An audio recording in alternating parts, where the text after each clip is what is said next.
बच्चों, आप लोग कैसे हैं? तो फिर से आज हिंदी मीडियम के बच्चों के लिए फिजिक्स का क्लास शुरू हुआ है। और पिछले क्लास में जल्दी से सारे लोग जुड़ते चले जाओ, कुछ लोग जुड़ रहे हो अभी तक।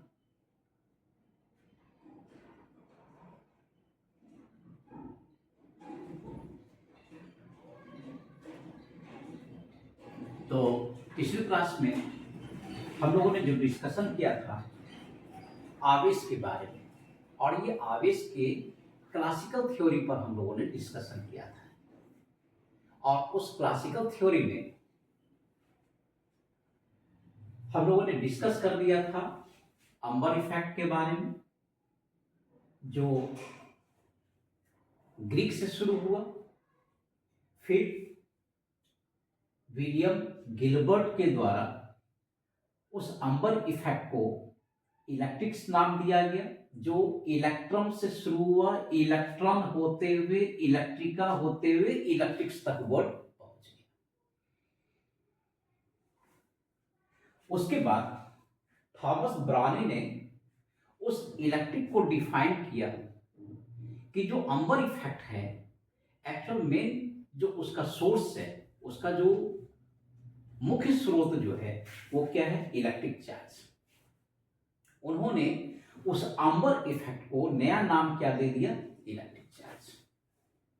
फिर इलेक्ट्रिक चार्ज के बारे में या उसके नेचर के बारे में बेंजामिन फ्रैंकलिन 1750 ईस्वी में चार्ज के प्रकृति के बारे में समझाया कि एक्चुअली चार्ज की प्रकृति जो होती है फ्लूइड नेचर का होता है, तरल प्रकृति का होता है।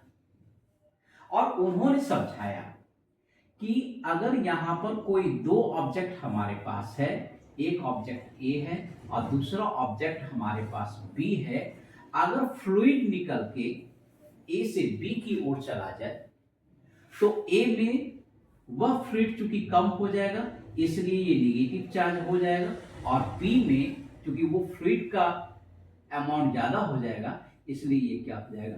पॉजिटिव चार्ज हो जाएगा। इस तरह से बेंजामिन फ्रैंकलिन ने धनावेश और ऋणावेश के बारे में समझाया। बेंजामिन फ्रैंकलिन ने कोई भी वस्तु धनावेश होता है या ऋणावेश होता है, इसके बारे में उन्होंने फ्लूइड थ्योरी को बेस लेकर समझाया कि और ये जो फ्लूइड होता है ना, ये इनविजिबल होता है, किसी ने देखा नहीं है। इन्होंने भी अपने थ्योरी में बताया कि कंप्लीटली इनविजिबल है।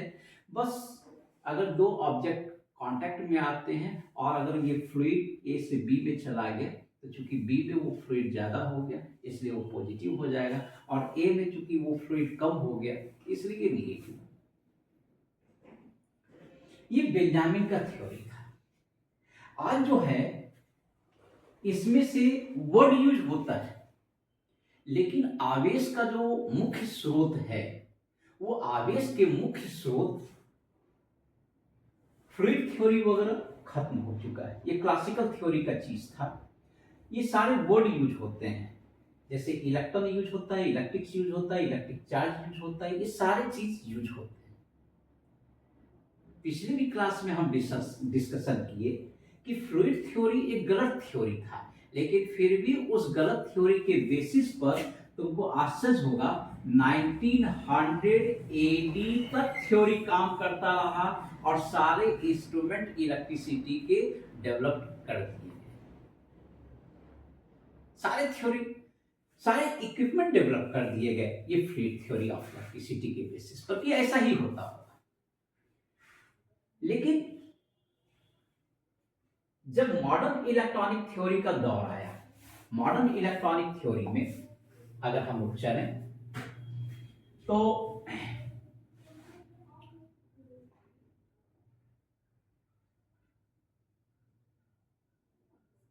मॉडर्न फिजिक्स के हिसाब से क्या होगा?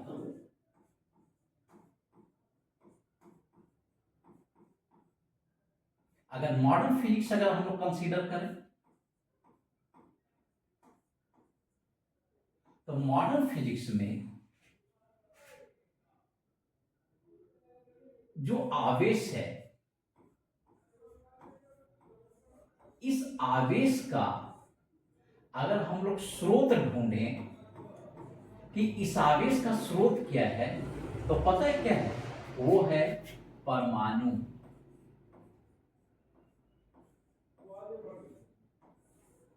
जिसको हम लोग एटम से समझते हैं। मुख्य स्रोत परमाणु। क्योंकि तुमने 11th क्लास में एटॉमिक स्ट्रक्चर पढ़ा होगा, वहां पर बतलाया गया कि इस परमाणु में 3 कण होता है, जिसमें एक इलेक्ट्रॉन,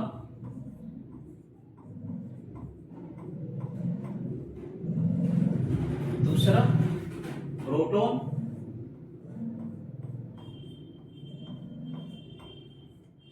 और तीसरा न्यूट्रॉन।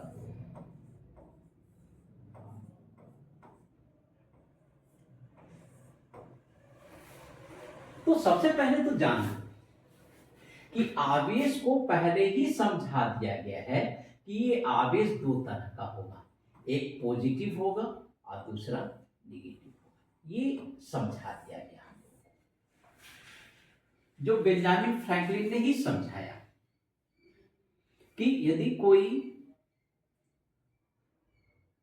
तरल को ग्रहण करता है तो वह धनावेशित हो जाएगा, और जो तरल छोड़ेगा वो ऋणावेशित हो जाएगा। वो बेंजामिन का थ्योरी था, लेकिन वो तरल वाला सिद्धांत गलत हो गया।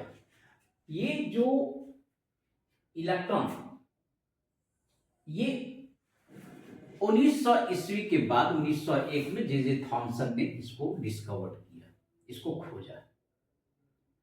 और इलेक्ट्रॉन का जैसे ही डिस्कवरी हुआ तो ये समझ में आ गया कि एक्चुअली ये इलेक्ट्रॉन क्या होता है, ये इलेक्ट्रॉन नेगेटिव चार्ज होता है। इस पर जो आवेश होता है वो क्या होता है, ऋणावेश होता है, नेगेटिव। उसका इलेक्ट्रॉन के बाद प्रोटॉन का भी डिस्कवरी हुआ, तो पता चला कि प्रोटॉन पर पॉजिटिव आवेश होता है, पॉजिटिव होता है। न्यूट्रॉन क्या होता है? न्यूट्रॉन के बारे में कह दिया गया कि ये उदासीन होता है। कहने का मतलब इससे किसी भी तरह का आवेश प्रभावित नहीं होता है। आवेश का जो सोर्स देखा गया वो परमाणु है। परमाणु में अब क्या है ना कि तुमको भी समझ में आ रहा होगा कि आधुनिक सिद्धांत में तरल तो कहीं आ ही नहीं रहा है। आधुनिक सिद्धांत में एक्चुअली जो आ रहा है वो आ रहा है क्या, वो आ रहा है प्रोटॉन और वो आ रहा है इलेक्ट्रॉन। इलेक्ट्रॉन ऋणावेशित कण है और प्रोटॉन धनावेशित कण है, और ये दोनों कण में अपना अपना द्रव्यमान होता है। मतलब इसमें भी द्रव्यमान होता है, इसमें भी द्रव्यमान होता है। इसके पहले के थ्योरी में कहीं पर भी ये द्रव्यमान वगैरह की कोई चर्चा नहीं आई थी, लेकिन यहां पर क्लियर हो गया जैसे ही डिस्कवरी ऑफ इलेक्ट्रॉन हुआ, डिस्कवरी ऑफ प्रोटॉन हुआ, तो यहां पर द्रव्यमान की चर्चा आ गई और यहां पर समझ में आने लगा कि तरल नहीं है बल्कि कण है। जो ऋण आवेश का स्रोत है वो इलेक्ट्रॉन है और धन आवेश का स्रोत क्या है, प्रोटॉन है। लेकिन यहां पर एक बात समझना है कि प्रोटॉन का कभी भी ट्रांसफर नहीं होता है। ये याद रखना कि इसका कभी भी स्थानांतरण प्रोटॉन का नहीं होता है। जब भी स्थानांतरण होता है तो इलेक्ट्रॉन का होता है। अब यहां पर समझो, बेंजामिन की थ्योरी में क्या था कि जिसके पास फ्लूइड चला जाएगा वो धनावेश हो जाएगा, जिसके पास फ्लूइड चला जाएगा वो धनावेश हो जाएगा, और जिससे निकल कर जाएगा वो ऋणावेश हो जाएगा। लेकिन यहां पर उल्टा मामला है एकदम कंप्लीट।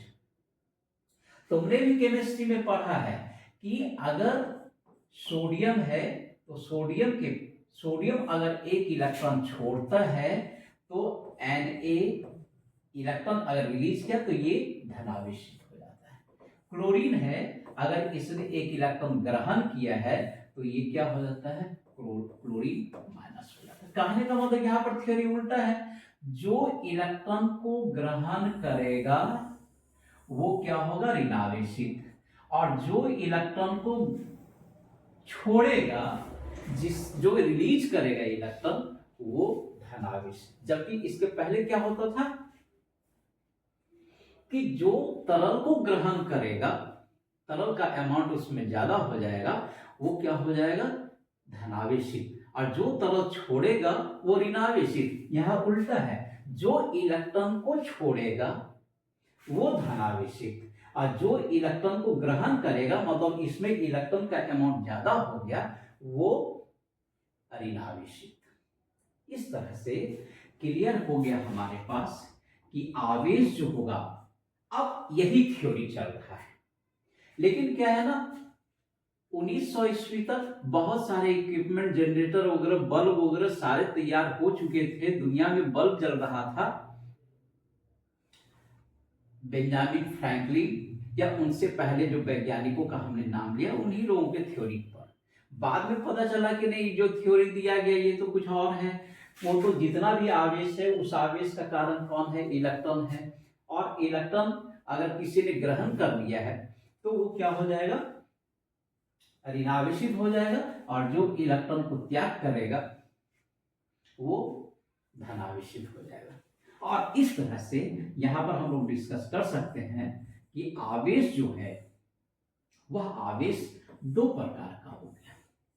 कौन कौन से दो प्रकार के आवेश हो गए, एक हो गए पॉजिटिव, ये तो पहले से था। और ये पॉजिटिव क्यों हुआ, तो ये पॉजिटिव हुआ, याद रखना, इलेक्ट्रॉन के त्याग के कारण,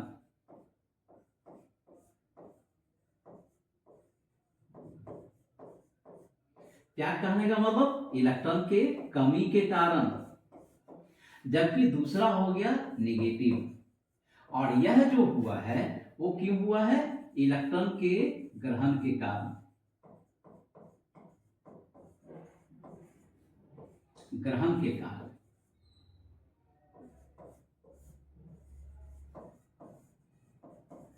तो जो इलेक्ट्रॉन ग्रहण किया है वो ऋणावेशित हो गया, यहां भी एग्जाम्पल में दिख रहा है, और जिसने इलेक्ट्रॉन का त्याग किया वो धनावेशित हो गया। तो यहां पर क्लियर हो गया कि एक्चुअली जो आवेश का स्रोत है वह क्या है, इलेक्ट्रॉन का स्थानांतरण। प्रोटॉन तो ये नाभिक में होता है, और प्रोटॉन नाभिक में अपना स्थिर रहता है, नाभिक से निकलता नहीं है। ये एक्चुअली प्रोटॉन कभी भी जो है नाभिक से निकलता नहीं है, और ये प्रोटॉन के कारण, प्रोटॉन पर धनावेश होता है, लेकिन प्रोटॉन आवेश उत्पन्न करने का कारण नहीं बनता है। आवेश उत्पन्न करने का कारण कौन बनता है, इलेक्ट्रॉन, क्योंकि इसी का ट्रांसफर होता है।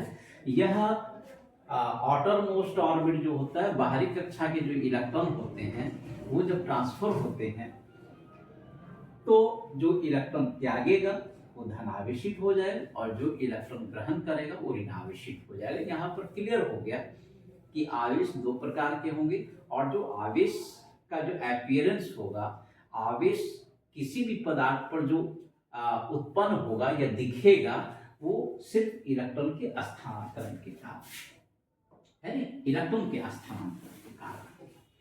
जो इलेक्ट्रॉन का त्याग करेगा वो धनावेशित हो जाएगा, जो इलेक्ट्रॉन ग्रहण करेगा वो ऋणावेशित हो जाएगा। यही आवेश का कंसेप्ट है। तो इस तरह से हमने दो तरह का आवेश हमने दिखा दिया, पॉजिटिव और नेगेटिव। और जब आवेश अगर हम लोगों ने यहां पर दिखा दिया है, तो आवेश का गुण अब हमको जानना है कि आवेश जो होता है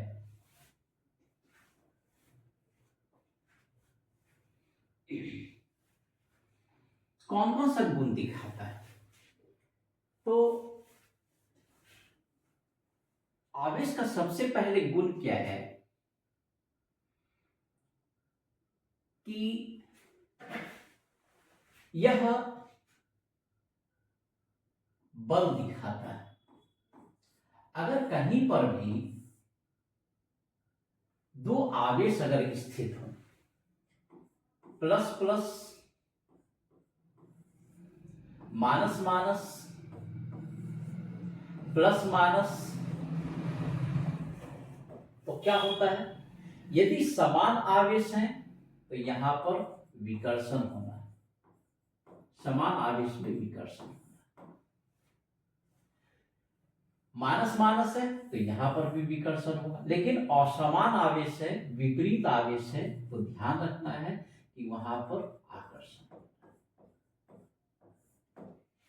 विपरीत आवेश के बीच मतलब धन आवेश और ऋण आवेश के बीच आकर्षण होना है यहां पर, जबकि समान आवेश अगर है तो उस समान आवेश के बीच में हमेशा विकर्षण रिपल्सन होना है, जबकि यहां पर अट्रैक्शन होना है, आकर्षण होना है। और ये जो विकर्षण बल या आकर्षण बल जो क्रियाशील होते हैं उसको हम लोग वैद्युत स्थैतिक बल कहेंगे, वैद्युत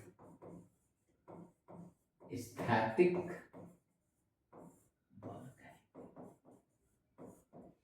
याद रखना, ये वैद्युत स्थैतिक बल के लिए नियम पढ़ना है।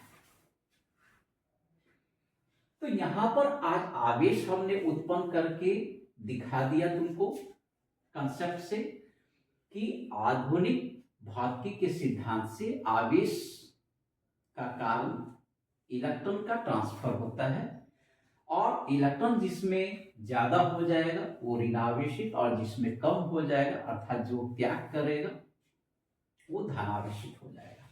और समान प्रकार का अगर आवेश है, धन धन ऋण ऋण विकर्षण होना है, और धन और ऋण के बीच में आकर्षण, और इस बल को हम लोग क्या कहते हैं, वैद्युत स्थैतिक बल कहते हैं, इलेक्ट्रोस्टैटिक फोर्स,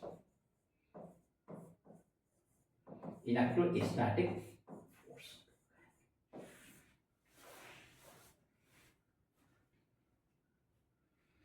ये इलेक्ट्रोस्टैटिक फोर्स, हमको ये देखना है कि आखिर ये इलेक्ट्रॉन का स्थानांतरण कैसे होता है। तो इलेक्ट्रॉन का स्थानांतरण या जो आवेश की जो उत्पत्ति होती है कई तरीका से किया जाता है, जिसमें सबसे बढ़िया और सबसे सिंपल जो मेथड होता है आवेश की उत्पत्ति के लिए वो है घर्षण। इस तरीका से अगर किसी चीज को रगड़ा जाए तो इलेक्ट्रॉन का ट्रांसफर पॉसिबल है, जिसमें कि सबसे पहला जो अंबर इफेक्ट हम पिछले क्लास में बताए थे उसमें क्या था ना कि अंबर को बिल्ली के स्किन से या फर से अगर हम लोग रगड़ते हैं तो वहां पर आवेश दिख रहा था, जिसको कि हम लोग अंबर इफेक्ट कहते हैं। ग्लास के रॉड को रेशम के कपड़ा से रगड़ा जाए तो आवेश की मतलब इलेक्ट्रॉन का ट्रांसफर हो जाएगा। ये सब बहुत छोटा मेथड है इलेक्ट्रॉन को ट्रांसफर करने का। दूसरा अभी हमने दिखाया कि केमिकल रिएक्शन होता है उसमें भी आवेश का ट्रांसफर होता है, और इस तरीका से क्या होता है कि एक वस्तु या एक पदार्थ धनावेशित और दूसरा पदार्थ ऋणावेशित हो जाता है, और धन आवेश ऋण आवेश या ऋण ऋण आवेश या धन धन आवेश के बीच में जो बल क्रियाशील होता है विकर्षण आकर्षण के रूप में, उसको हम लोग स्थैतिक बल कहेंगे। तो ये आवेश का कंसेप्ट समझ लो।